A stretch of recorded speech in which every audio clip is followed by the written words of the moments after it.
Hey everybody, what's going on? Dr. Chad Woolner here. And Dr. Buddy Allen. And this is episode 16 of the Health Fundamentals Podcast. And on today's episode, we're going to be talking about one of the greatest disservices that doctors do to their patients. So let's get started. You're listening to the Health Fundamentals Podcast. I'm Dr. Chad Woolner. And I'm Dr. Buddy Allen. And this show is about giving you the simple but powerful cutting-edge tools you need to change your health and your life. So sit back and enjoy the show as we show you the path to your best life down to a science.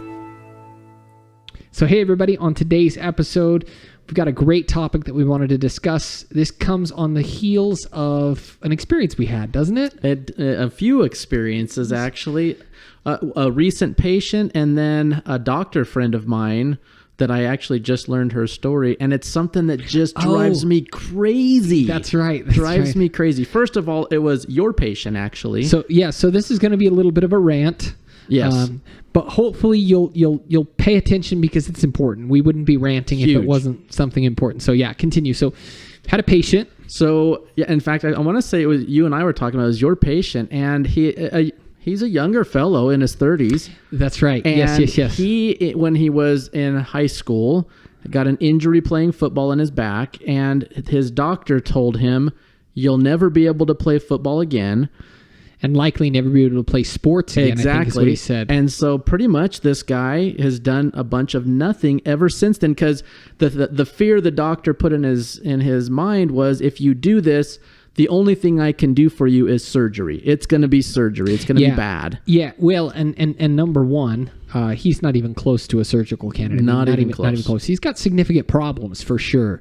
And he's in the middle of a program that we're doing, and he's doing great. Yep. He's responding very, very well. But you're exactly right. Like nothing would warrant that type of a diagnosis and that type of a prognosis. And so what are we talking about in terms of a prognosis here? What's the disservice we're talking about here? The prognosis is when these doctors they tell patients, and I'm telling you, we hear this all the time, and you likely have heard it yourself, is you'll never be able to do blank Fill again. in the blank, right? All right. We would refer to this as an absolute prognosis. Yes, an absolute.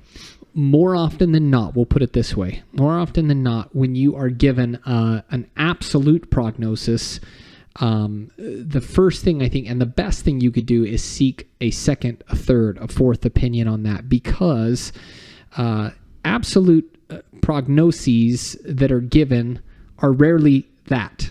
They're rarely absolute. Even in very serious and seemingly like hopeless scenarios, I mean, there are people that do tremendous and almost miraculous things despite the odds, right?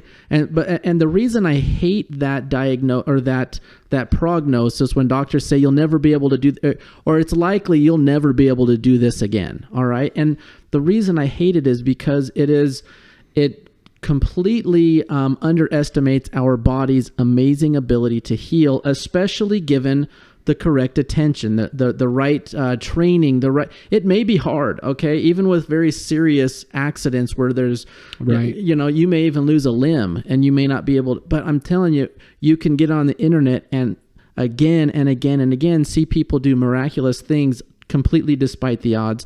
But the sad part is we have patients come in that have been told, you'll never be able to do this again. And in their mind, this is a terminal diagnosis. Right. And they've given up any chance of hope of actually ever being able to go in and do what they used to love doing ever again. Right. Well, and the thing that I would say is, if you've ever read the book or heard of the book called Suggestible You, it's a great book. You should read it. But one of the things that they discuss in depth in that book is the research and the science behind the power of the mind.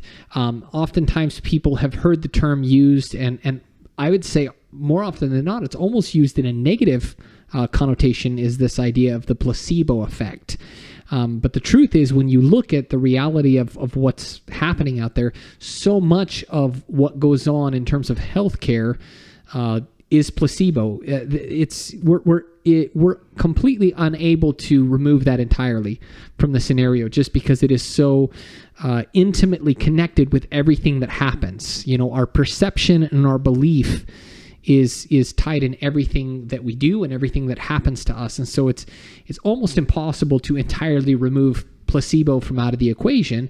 And so if that's the case, and if you look at what the science and the research says, placebo isn't necessarily a bad thing. In fact, in many instances, it's a great thing. You bet. But the interesting thing is, if you look at the science as well, there is an ugly side to that, what we call the nocebo effect. It's the opposite. And if you just look at the research behind that, our mind is capable of either healing ourselves, healing the body, healing, in terms of controlling that.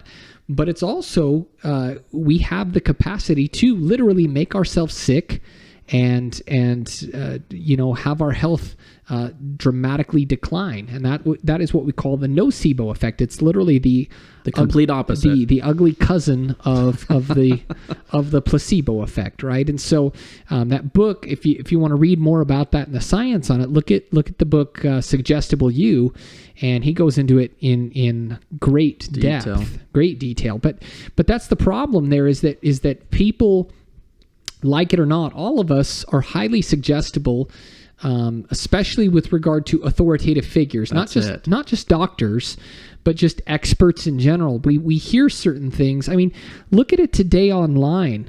I mean, and this is why the media has taken such a beating over the past, I would say, past few years, is because they have, I think, to a large extent, abused that position of authority that they've had. And so the issues we're talking about here don't just necessarily pertain to the doctor-patient relationship. I think what we're talking about is more of a human issue here, in the sense that the way we receive and more importantly perceive information that's given to us from authoritative sources, right? And so when a doctor tells you very definitively, like a stamp or a label on you, that you are never going to be able to do blank. Yeah. Well, and I would just say the whole reason this drives me crazy is because we have seen and regularly see people do just truly amazing things. Yeah. If someone ever tells you can or cannot do something, it's like you can do whatever you want. You will be amazed. It may be hard. It may take a fair amount of effort. You may require someone to help you achieve what you're going after. But please don't ever let someone tell you like you're never going to do this again, because they completely miss the mark with our body's ability to heal and to improve and to get better. You may not be 100%. I'm not saying that you can lose an arm or a leg and you're going to be 100%. Yeah. But what I'm saying is you can do things. I promise you'll be able to do things that, and in fact, that show, what's that rock climbing one? We just watched it recently. The Dawn Wall? The Dawn Wall. Amazing. Okay, so here's this climber. He cuts his finger off. One of the most critical fingers used. Yeah. It's your aside from your thumb. Yeah. And all the best were like, yep, he's done. Yeah. You're never going to be able to rock climb again. And you know what I mean? If you haven't seen the Dawn Wall, it's fantastic. Great show. Very inspiring. But you know what I mean? It's like, I'm telling you, there's nothing you can't do if you put a little bit of energy into it. Yeah. And I think the other thing too that you pointed out there that you kind of hinted at is that we're not saying that you shouldn't be realistic with expectations, but at the same token, you shouldn't be pessimistic either. Pessimism doesn't really serve much of a purpose, right? And so, I think there's a balance that can be struck there in terms of approaching, if you're dealing and struggling with a health problem, approaching it through an optimistic lens, approaching it with this attitude that anything is possible, with the right environment, with the right approach, and again, that kind of healing equation, doing the right things in the right order for the right amount of time.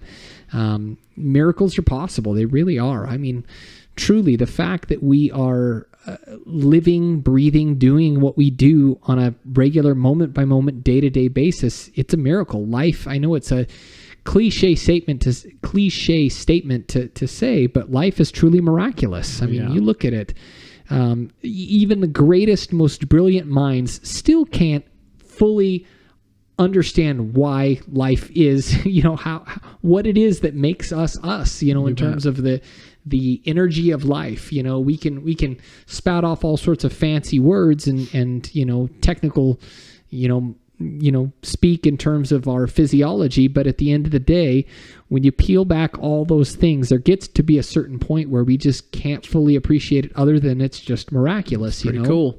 Yeah. What is it about our body that allows our brain to moment by moment, second by second, communicate with our body so that our heart is beating and pumping blood? We don't even have to think about that. When we eat food, we don't have to think about the fact that our body exactly knows how to digest it. In most instances, right? In the vast majority of instances, our body, barring a few rare exceptions, our body was designed to be able to take care of itself, heal itself, do what it needs to do. And so the point of this episode is to help people feel a little bit more empowered. If you've been told by a doctor that you would never be able to do blank, or that you'll always be stuck with blank, or whatever that kind of absolute prognosis is, take courage and take heart and understand, because the problem with that, and I think we kind of already addressed this, is that those types of labels are extremely difficult to break through. That's it. To peel away, because those have such a very permanent impact on us in terms of our psychology,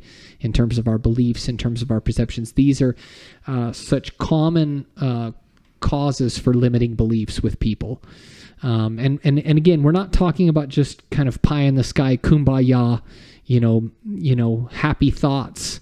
We're also talking about doing the work, putting in the work, and making that effort. I think we've made that abundantly clear, but it's important because this is something that we find ourselves oftentimes having to help patients undo, is some of that negative programming that they come in with, some of that negative baggage as a result of comments that I think oftentimes docs don't think twice about it. It's not like they're intentionally trying to sabotage people, I don't think, in most instances, but I would say the term that I would use to describe it is it's careless. I think a lot of times it's very careless, and I think the intent behind it sometimes is good. It comes from a good place. We don't want to set the bar too high for this person and have their hopes dashed, but I think that's rarely the case. I don't think I think the caution is that if docs set the bar too low and people live according to that new standard, that new low standard, I think is the issue there. So any other thoughts? No, just, just live your best life, and don't let anyone tell you can or can't do, you know what I mean? Yeah. Do your best. Yeah, absolutely. So, all right, guys. Well, hopefully this has been valuable for you, and we will talk to you guys on the next episode. Have a good one. Thanks for listening to the Health Fundamentals Podcast. Be sure to subscribe so that you stay in the loop and in the know with all of the cutting-edge health information that we share. If you know other people that could benefit from this information, please share it with them as well. Also, be sure to give us a review. These really help us to ultimately help more people. Last but not least, if you have questions that you want answered live on the show, or if you have ideas for topics that you would like us to cover, please shoot us an email and let us know at info@thehealthfundamentals.com.